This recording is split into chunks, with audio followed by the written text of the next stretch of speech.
Bom dia, senhor. O que o senhor deseja? Preciso de remédio pra diarreia. Eu tô quase. Meu filho, remédio pra diarreia. Calma, um momentinho só. Eu já vou buscar pro senhor. Aqui, ó. Toma aqui o remédio. Ai. Caramba, cara, acabei dando Rivotril pro velho. E agora? Bom que o senhor voltou. O senhor está bem? Pauzão, cagado, mas tranquilinho. Fala, galerinha, beleza? Aqui é o professor André. E o vídeo que a gente acabou de ver aí do senhor Wilderfonso junto com o vendedor, né? A gente cai no que a gente tem batido aí na tecla sobre atendente de farmácia.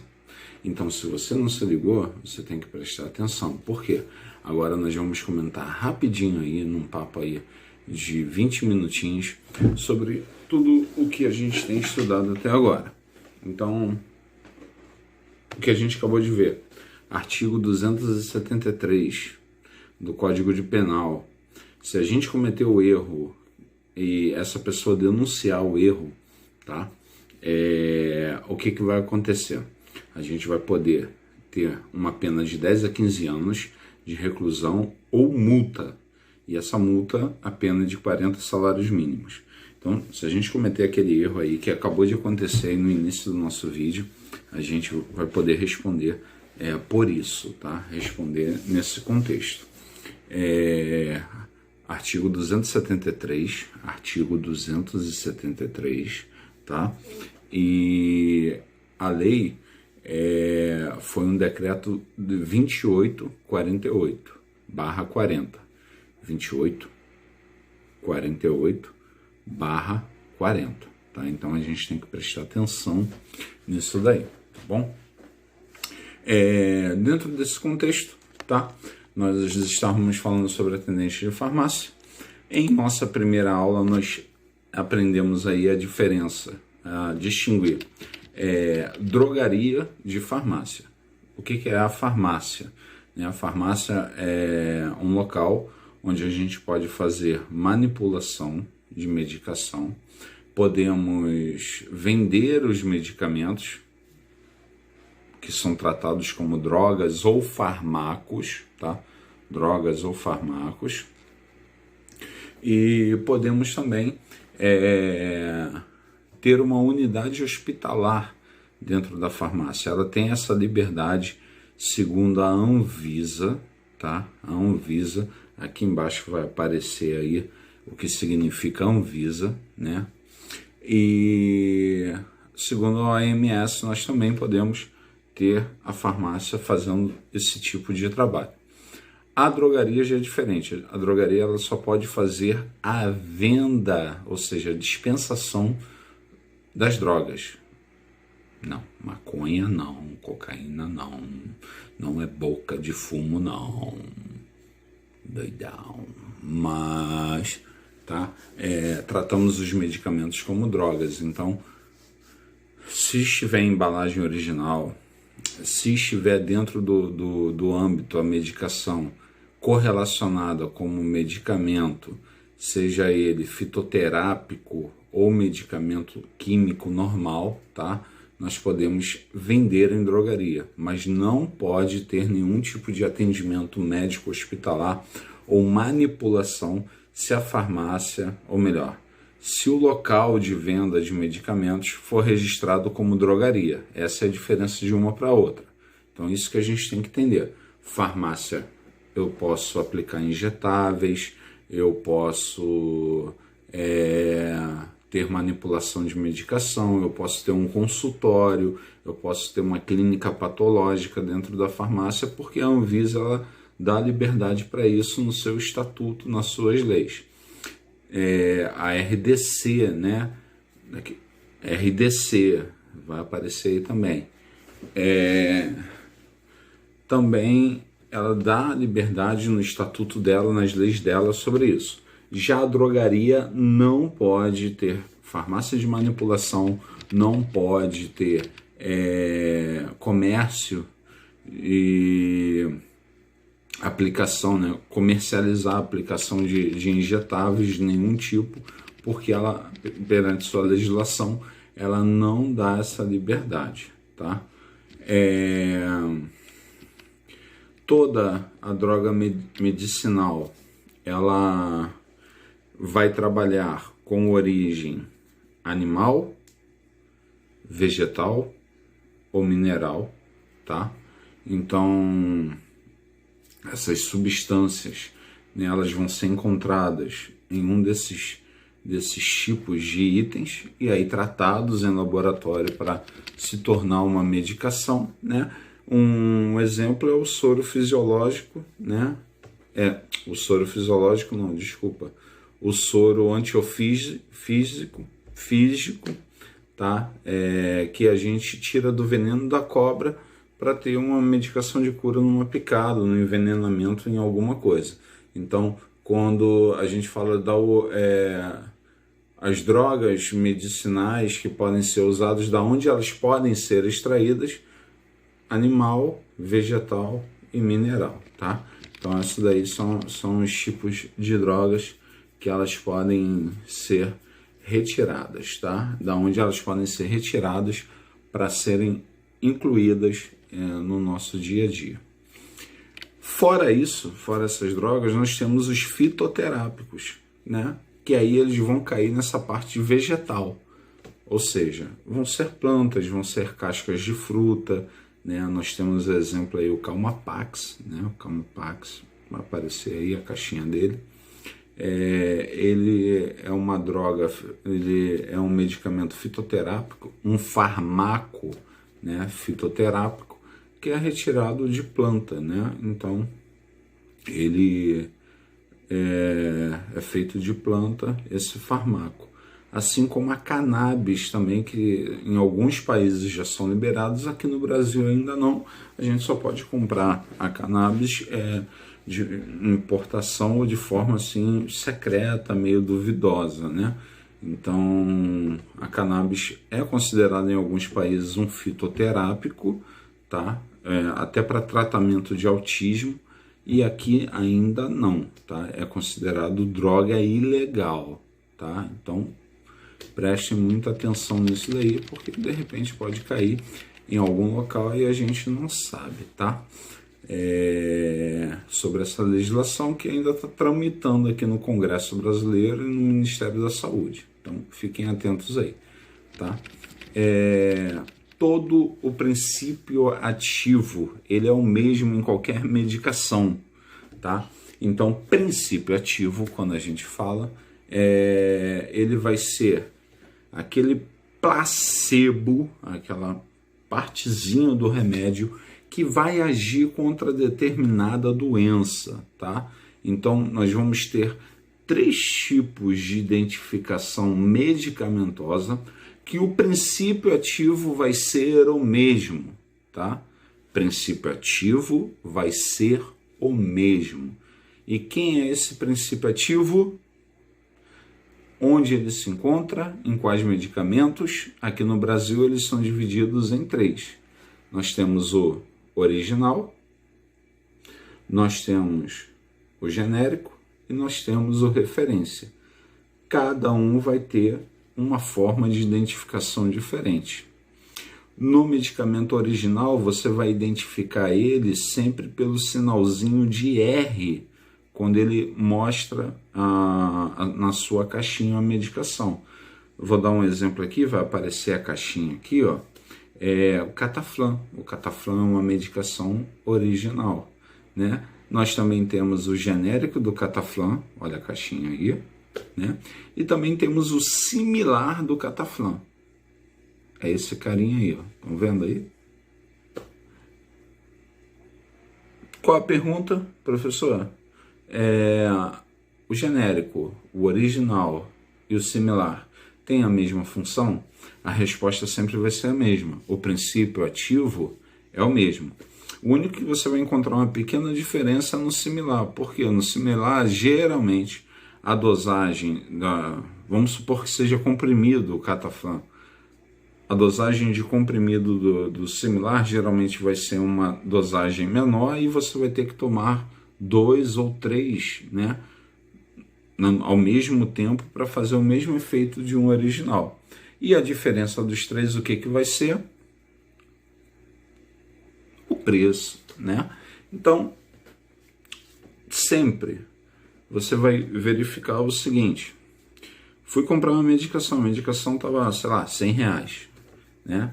Essa medicação, o médico prescreveu lá na sua prescrição que era o remédio tal.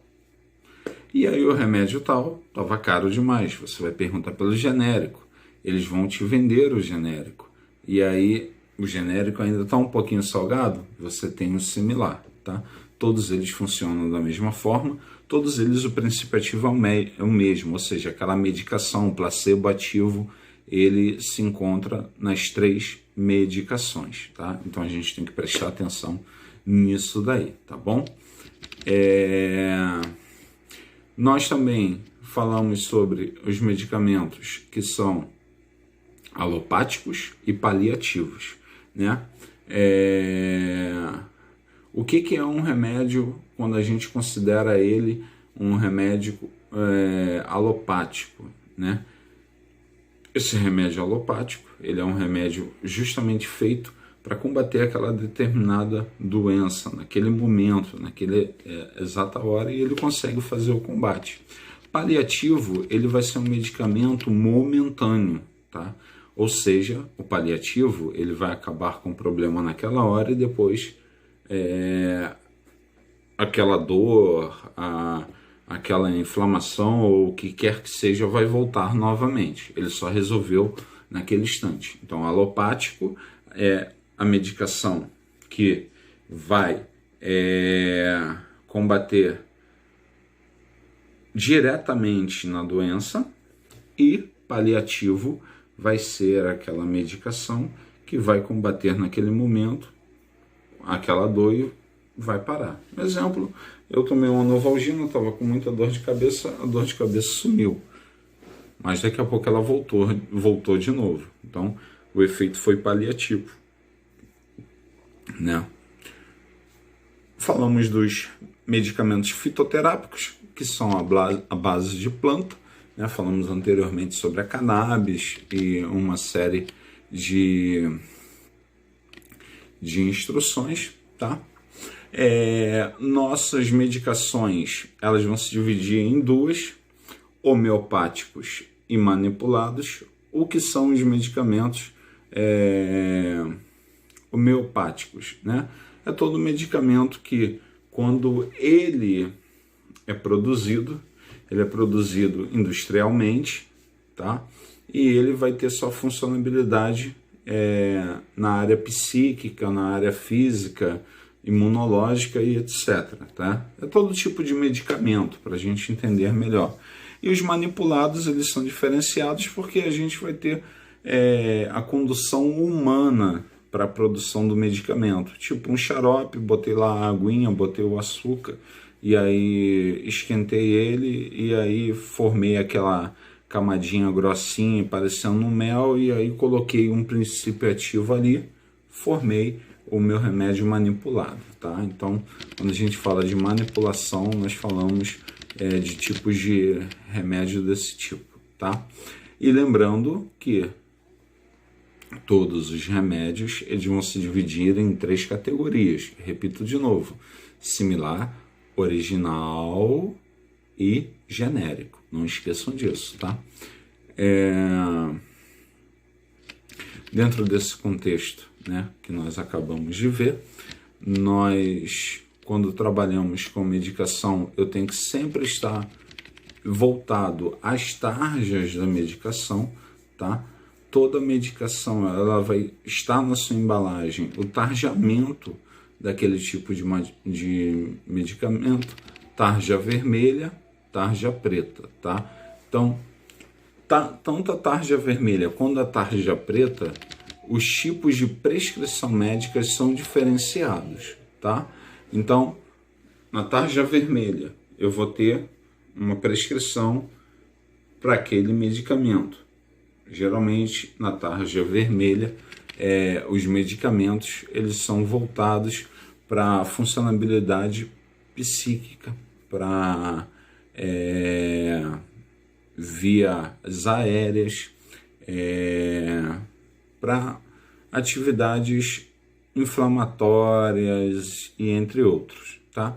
E o tarja preto ele é voltado totalmente para neural, né? Ele vai fazer uma anestesia, né? Geralmente na parte neural, como nós falamos aí muito, você tá meio doidão, vai tomar um diazepam, né? Aí tarja preta, tarja vermelha, né? A gente tem vários elementos aí. Um exemplo bem prático é o captopril, né? Captopril, que é uma medicação voltada para a área do sistema circulatório, da área cardiológica, e sempre o captopril, né, ou a medicação voltada para a pressão, geralmente os médicos receitam um diurético. Por que eles receitam um diurético? Porque a urina faz a pressão sanguínea ser baixada. Então, a bexiga, quando ela fica muito cheia, ela comprime alguns órgãos e aí o sistema circulatório ele funciona pressionado, né? Ele funciona com maior pressão, mais rápido. Então, quando a urina, quando a bexiga ela se esvazia, né, a pressão no sistema circulatório diminui. Então, por isso que é receitado um diurético também, geralmente em casos de pressão alta, tá bom? Nós vimos na nossa aula também uma listagem de medicamentos que eles não se cruzam. Aí nós demos até um exemplo, né? Antibiótico com um anticoncepcional. O antibiótico ele cria uma barreira geralmente na bactéria para ela não crescer. E o que o antibiótico, quando ele é administrado primeiro e depois um anticoncepcional, o que acontece? Esse antibiótico ele vai criar uma barreira na funcionabilidade do anticoncepcional e aí corre o risco da menina que tomou aquele anticoncepcional ela engravidar, né? Então, simplesmente dessa forma. Nós falamos que isso simplesmente a não funcionabilidade, ou seja, não funciona, tá? Não tem cruzamento os medicamentos. Então, nós sempre devemos ter cuidado, né? Nesses medicamentos, vocês receberam uma listagem, né? Lá no Google Classroom, tá até lá, quem quiser acessar, fica à vontade, com mais de 30 medicamentos lá, que vocês veem que não podem ser cruzados. Esses medicamentos, eles podem causar algum dano. Tipo, a pessoa está à base de remédio, um exemplo, está à base de diazepam e não pode tomar álcool, porque se tomar álcool, ele vai desandar o sistema neural da pessoa, a pessoa vai ficar meio doidona, meio chapadona, né?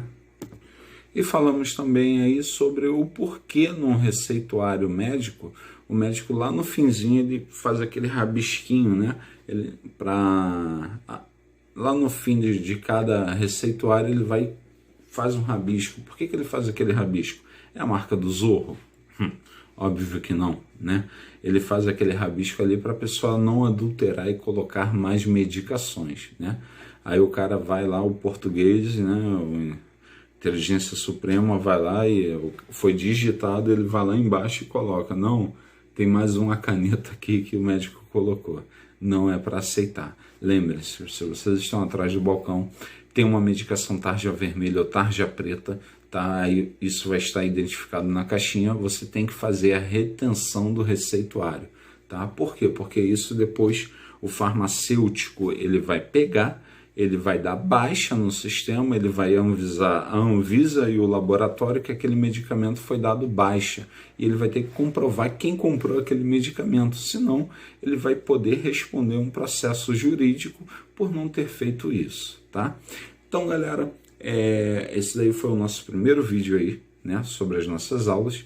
Eu deixo a vocês um grande abraço, que Papai do Céu abençoe vocês. e até o nosso próximo vídeo para a gente esclarecer algumas dúvidas aí a mais. Então esse foi um resumão das nossas primeiras aulas. Fiquem com Deus, um grande abraço.